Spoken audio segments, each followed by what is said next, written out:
Imagine this: you're sitting in a cozy cafe, listening to the words of someone you consider a friend, but you feel a slight unease.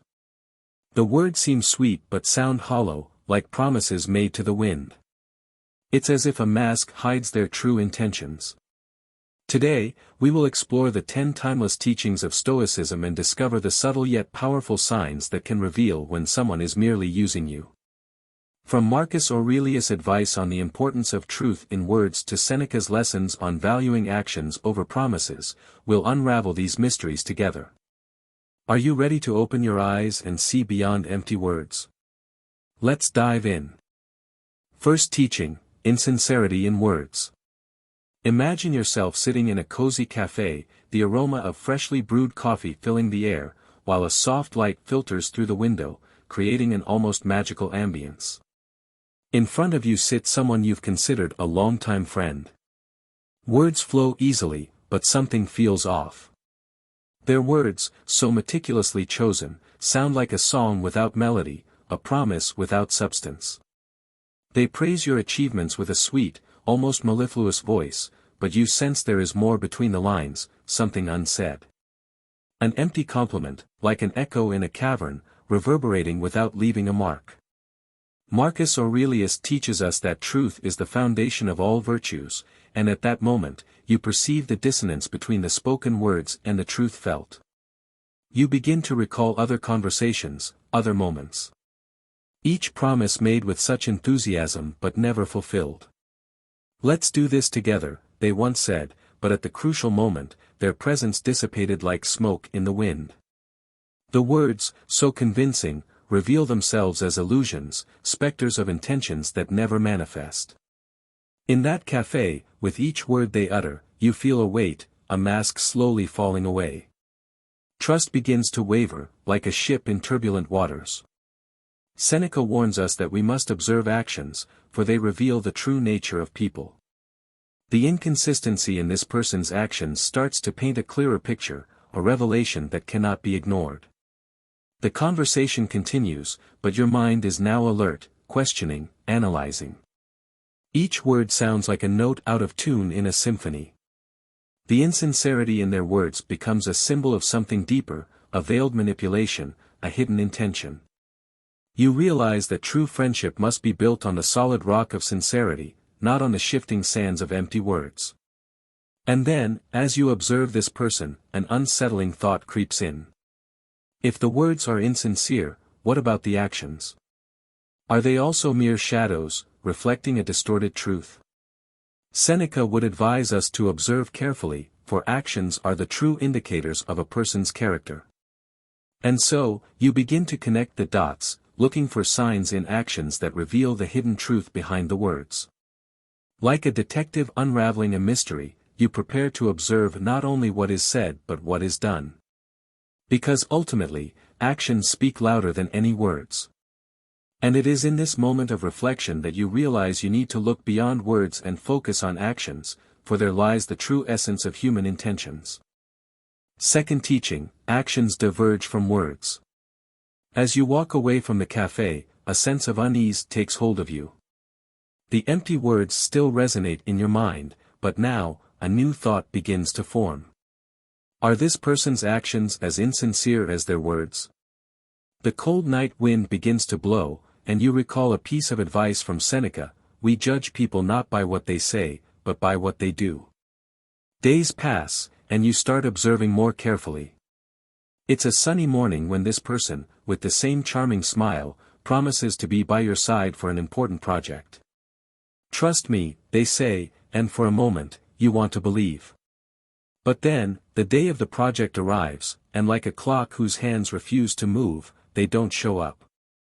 The excuses come later, in the form of brief, insincere messages, like cheap perfume trying to mask an unpleasant odor. You recall other moments, other broken promises. Each absence, each excuse, begins to form a pattern, like puzzle pieces revealing a disconcerting image. The actions, or rather the lack thereof, speak louder than any whispered promise in times of need. It's as if you're watching a play where the protagonist always misses the final act. The irony of this situation is not lost on you. While their words are grandiose, their actions are timid, like a bird afraid to fly. Marcus Aurelius, with his serene wisdom, echoes in your mind, virtue does not reside in words but in actions. And indeed, actions reveal the true essence of someone. In this context, constant absence transforms into an indelible presence of insincerity. You start paying more attention to the small details. The way they offer to help but always have a ready excuse when it's time to act. The promise to be there, but always an excuse to be absent. And so, each small action, or the lack thereof, begins to paint a clearer picture. But there is something else that disturbs your mind. A subtle unease, a feeling that it's not just the physical absence that matters, but the emotional absence. You wonder if this manipulation goes beyond actions, infiltrating the deepest corners of your emotions. And with this question, you realize you need to investigate more deeply, not only the actions but also the intentions and the effects they have on you. As you reflect on these thoughts, a new concern arises. Is there, beyond empty words and inconsistent actions, emotional manipulation at play? The idea begins to take shape, like a shadow lurking in the corners of your mind, waiting to be confronted. Third teaching, emotional manipulation. The days continue, and the mistrust begins to take deeper root in your mind. You're in a meeting when your phone vibrates with a message from them, "We need to talk." A shiver runs down your spine. In the meeting, the conversation turns to your worries and insecurities. You share a recent problem at work, hoping for advice or at least a bit of empathy. However, the response is an emotional void, in a tone of voice more concerned with stifling a yawn than offering comfort. There's something even more disturbing in this void, the way they suddenly turn the conversation against you. You need to be more positive, they say, with an indifference that cuts deeper than any open criticism. It's as if your concerns are trivial inconveniences. Marcus Aurelius would advise maintaining calm and clarity, but in that moment, it's difficult. The emotional manipulation unfolds before you, raw and unfiltered. This behavior pattern becomes increasingly evident. In future conversations, every time you try to express your feelings, the reaction is the same. A web of disinterest and devaluation woven with precision. You remember Epictetus' words, "It's not what happens to you, but how you react to it that matters." But how to react when you feel manipulated, like a puppet whose strings are pulled by invisible hands? You start to feel guilty for situations that clearly aren't your responsibility. Each encounter leaves a bitter taste that perhaps you're overreacting, that your emotions aren't valid. This subtle game of guilt and emotional manipulation begins to reveal itself as a powerful weapon in their hands. Seneca warns us against those who distort our feelings for their own gain, and now, you see this with painful clarity. The weight of emotional manipulation is suffocating. Each time you try to distance yourself, they find a way to bring you back, using your own emotions against you. It's a perverse dance of closeness and rejection, where you're the only one taking the steps. Empathy, so fundamental in genuine relationships, is absent, like an actor who didn't show up for their role. And then, you start to question everything. Does the manipulation go beyond words and feelings? Perhaps there's something even more sinister at play. You wonder if the favors they constantly ask for are just another means of control. Are the frequent requests for help, without ever offering anything in return, just another piece of this manipulative puzzle? This doubt begins to take hold, and you prepare to observe even more closely. Because perhaps, just perhaps, the constant requests for favors without reciprocity are the next link in this chain of manipulation. Fourth teaching, frequent requests for favors. On a gray afternoon, you're lost in your thoughts when your phone rings. On the other end of the line, the familiar voice of someone you once knew so well, "I need a favor." It's an apparently harmless request, but the frequency of these requests starts to become alarming. You begin to notice a disturbing pattern. Every time this person needs something, you're the first person they turn to, like a bank of favors always available. The first time was to help them move apartments. With goodwill and strong arms, you spent the day carrying boxes and furniture. The gratitude was brief, almost hurried. The second time, they needed help with a project at work, something you knew you could solve quickly. Again, the gratitude was fleeting, evaporating into the air like a sigh of relief. And then, the requests began to multiply, like an endless echo. You start to wonder, when was the last time they offered to reciprocate? The answer is a gap in your memory, a void that only increases your mistrust. Seneca reminds us that true friendship is a two-way street, where support and care are mutual. But here, you find yourself always in the role of giver, never receiving anything in return. Each requested favor is another brick in the wall of mistrust you're building around your heart. The symbolism of this situation is clear: you're the pillar that supports this relationship, while they are the bird that perches only to rest. You begin to realize that these constant favors aren't mere coincidences, but rather a calculated method to keep you within reach, always ready to serve. The metaphor becomes clear: you're the puppet whose strings are pulled with millimetric precision. And then, in a rare moment of honesty, you try to confront them. Do you only seek me out when you need something? The response is a mixture of surprise and indignation. They defend themselves, saying they value your friendship, that you're exaggerating. But you see the irony of the situation. Deep down, you know their words are just a smoke screen, intended to maintain the control they have over you. The feeling of being used becomes increasingly unbearable. And so, you begin to plan your next steps with caution. Determined not to be manipulated anymore, you start observing not only the requests for favors but also the absence of empathy. Because, ultimately, a person who truly cares would show genuine concern and support, not just seek advantages. It's in this moment of clarity that you realize the need to look even deeper.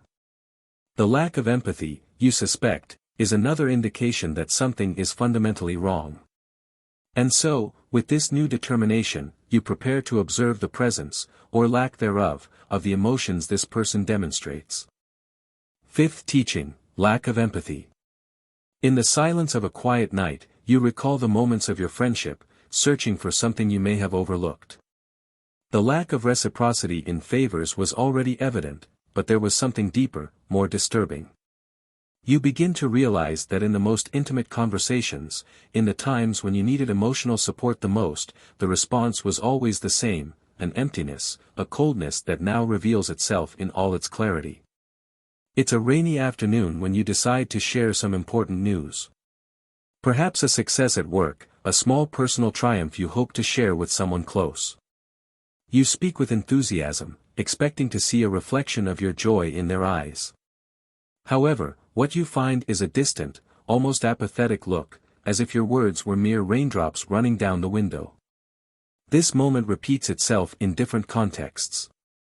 When you express a concern, hoping for advice or a comforting word, the response is mechanical, almost as if it had been rehearsed. "This will pass," they say, with the same intonation they would use to comment on the weather. The lack of empathy becomes an abyss between you, increasingly difficult to ignore. The personification of this abyss is evident: you feel like a castaway crying for help on a deserted island, while they, in the comfort of a safe ship, barely hear your plea. Seneca's metaphors about true friendship, based on genuine exchange of support and care, echo in your mind. Their emotional coldness is a stark contrast to the warmth you hope to find. This realization brings a foreboding of something darker. If they can't show empathy in moments of joy or sadness, what does this say about their true nature? The absence of empathy is like a lamp that goes out, leaving you in darkness, groping for something real and tangible. Each interaction begins to unfold like a suspense film. You observe each word, each gesture, looking for a sign of authenticity, but all you find is a well-constructed facade. The lack of empathy is a mirror reflecting an uncomfortable truth: this person was never truly present for you, only for what you could offer. And so, a new thought begins to take shape. If empathy is absent, what else could be hidden? You wonder if, beyond favors and emotional support, they are interested only when there is something to gain. The idea of interest conditioned by benefits insinuates itself into your mind, and you prepare to observe even more attentively, looking for signs that this relationship may be even more one-sided than you imagined. Are you enjoying the content? Then don't waste time. We have an incredible opportunity for you. Transform your financial life and develop a balanced and resilient mindset with the ebook Wealth and Wisdom, Stoicism as a Path to Financial Prosperity. Buy now and start your Stoic journey towards financial prosperity and true balance. Take advantage of this chance to apply the ancient wisdom of Stoicism to your financial life and achieve true wealth. For just $14.90, you can take the first step to transform your financial life with this practical and inspiring guide, which combines ancient teachings with modern financial strategies. Don't let financial uncertainty and stress control your life. Buy now and discover the power of Stoic wisdom to achieve true wealth and financial serenity. Invest in yourself today and reap the benefits of a financially prosperous and balanced life. The purchase link is pinned in the first comment of the video. Don't miss this opportunity. Sixth teaching, interest conditioned by benefits. Spring brings a renewed air, but in your heart, doubts and uncertainties continue to grow. You remember the times when this person seemed to suddenly appear in your life, like a ray of sunshine on a cloudy day, whenever something was at stake. On one such occasion, you received recognition at work, something that would open new doors. Almost magically, they appeared, more present than ever, enveloped in praise and smiles. For a brief moment, you believed in the sincerity of that enthusiasm. However, as soon as the novelty passed, their presence faded away, like mist at dawn. Marcus Aurelius reminds us that virtue should be constant, not conditioned by external gains. You begin to realize that their interest is like a tide, rising and falling according to the benefits they can obtain. In another situation, you planned a trip that could offer valuable opportunities. Again, they approached, this time with suggestions and offers of help. It seemed so genuine, but something in their behavior suggested a concealed interest. Like a seasoned actor, their words and actions were a calculated performance, intended to ensure they were by your side when there was something to gain. The metaphor becomes clear: they are like a parasite feeding on the success of others, always present in victories but absent in battles. Increasingly, you see that their presence is conditioned by their own interests. The irony of this situation is poignant. Someone you considered a friend reveals themselves to be an opportunist, their actions delineating a picture of veiled selfishness. This pattern repeats itself countless times, each episode reinforcing your perception. The constancy of their interest is as predictable as the changing seasons, always there when there are flowers to pick but distant when the ground is barren. The image crystallizes: a person whose loyalty is measured by the advantage they can extract from each situation. And then, a new reflection arises. If they are so skilled at manipulating their actions and interest, how do they react when you achieve something significant? You begin to remember moments when your achievements were minimized, almost scorned, as if they didn't want you to shine more than them. The devaluation of your achievements becomes the next point of observation, something you decide to analyze more closely, seeking to understand how far this web of manipulations extends. Seventh teaching, devaluation of your achievements. Summer arrives with its scorching heat, but an unexpected coldness settles in your heart. You remember an important meeting where you presented a project you had worked on diligently. The room was full of applause and words of encouragement, but in the middle of the crowd, their gaze was different. Instead of joy, there was a shadow of disdain, as if your victory was a personal affront. Later, when you met for coffee, you expected a word of support, perhaps a compliment that would validate your effort. However, what you received was a casual, almost negligent comment: "It was no big deal, anyone could have done it." The hyperbole of the situation is not lost on you. What should have been a moment of celebration turns into a silent blow, undermining your confidence with the precision of a well-sharpened knife. This reaction repeats itself on various occasions. Every time you achieve something significant, their response is always the same: a mixture of indifference and minimization.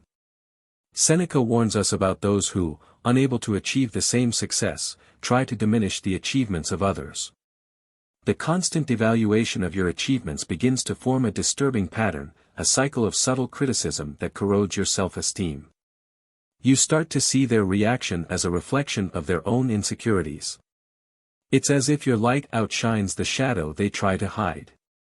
The metaphor is clear: you are a bright flame, and they are the wind trying to extinguish your light.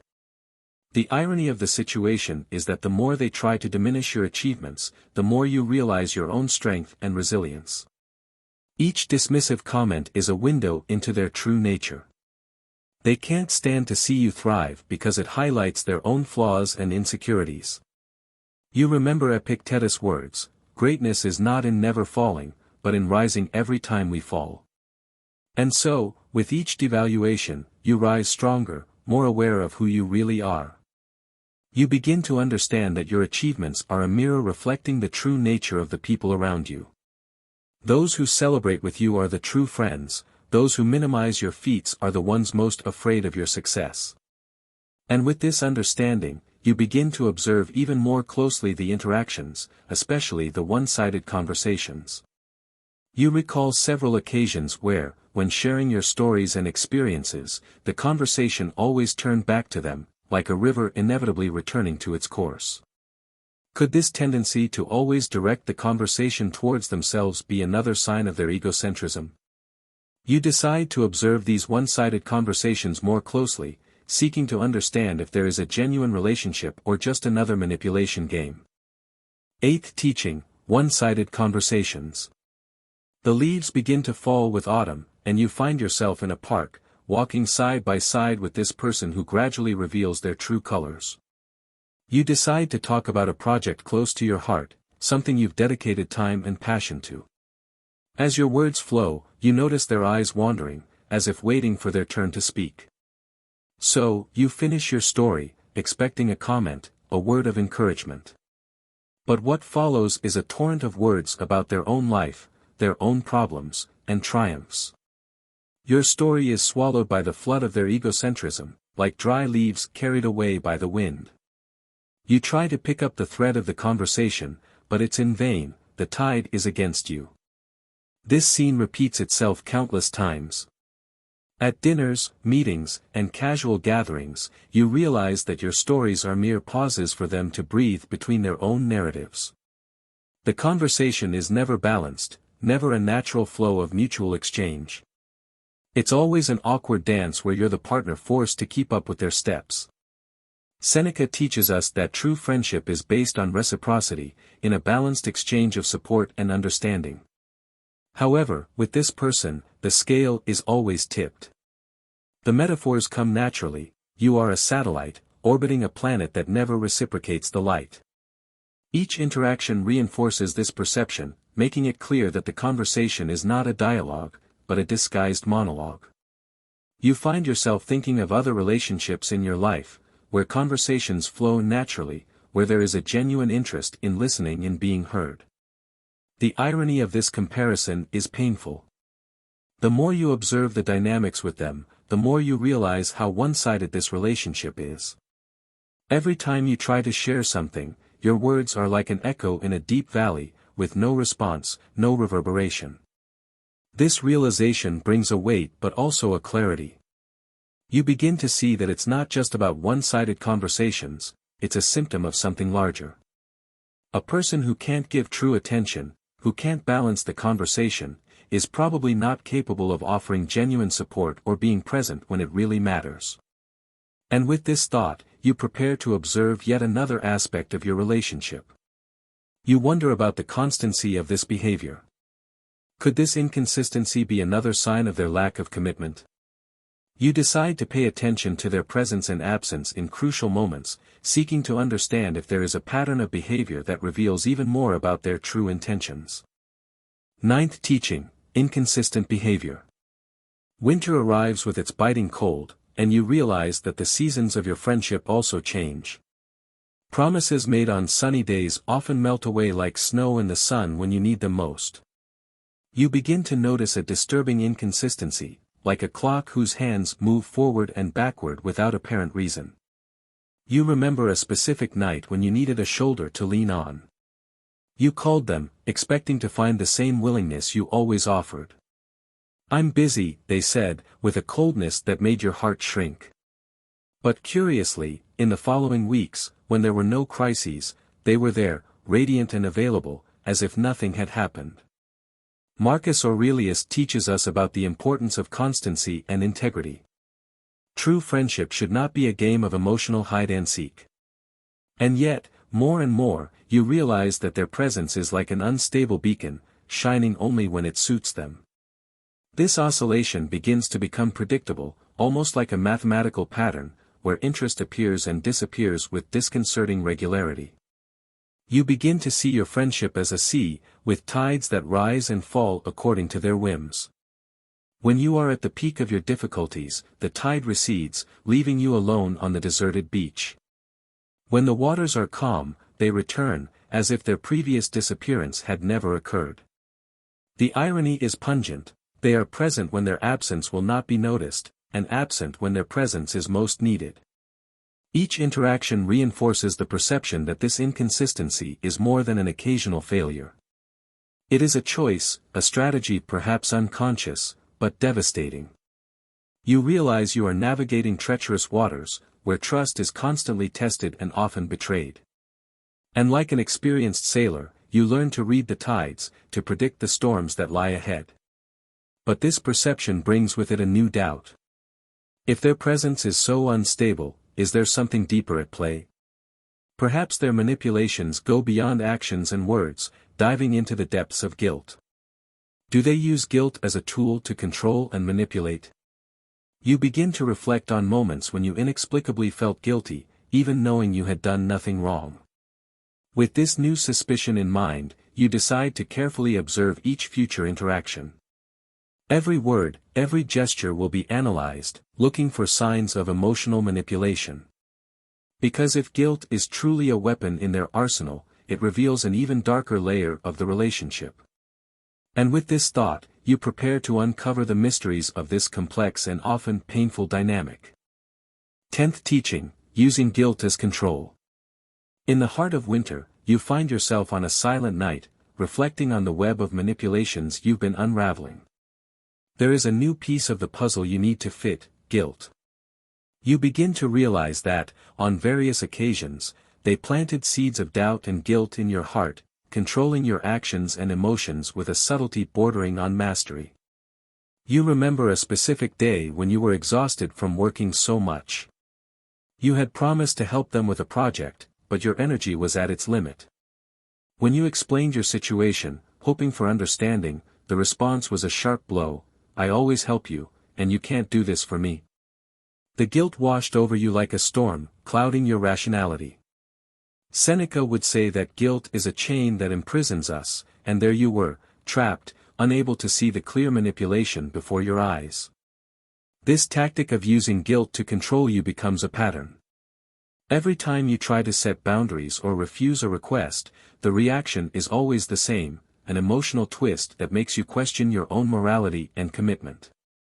The irony is clear: they are the sculptor, molding your actions with tools of guilt, while you, the marble, conform to the imposed contours.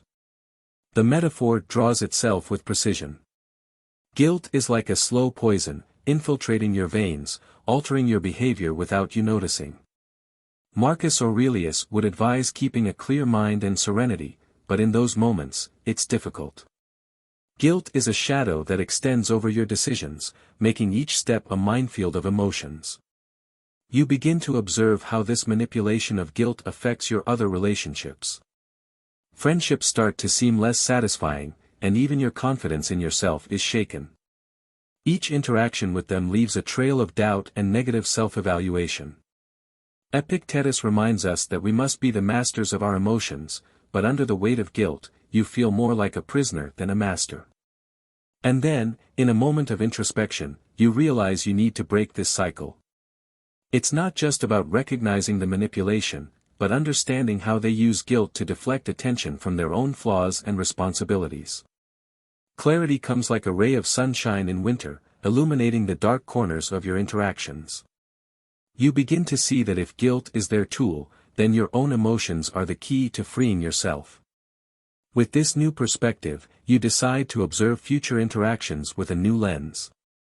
Are there other emotions they try to manipulate, besides guilt? And so, you prepare to uncover the hidden mysteries in the emotional dynamic, determined not to be a puppet in the skillful hands of a manipulator any longer. If you appreciated this video and found value in our discussions on how to achieve happiness and self-realization through moral virtue and serenity, I have a special request for you. Subscribe to the channel so you won't miss any new content. Each video is crafted with care to bring deep and practical reflections on how to live a fuller and more conscious life. By subscribing, you'll be supporting the growth of our channel and helping to spread Stoic philosophy to more people. Additionally, if you liked the video, don't forget to leave your like. Your support is essential for YouTube to recognize that our content is relevant and recommend it to more people who can benefit from these ideas. And last but not least, share this video with friends, family, and on your social media. Together, we can create a strong and engaged community where everyone can learn and grow together. Thank you so much for your support and for being part of this Stoic journey with us. Until the next video.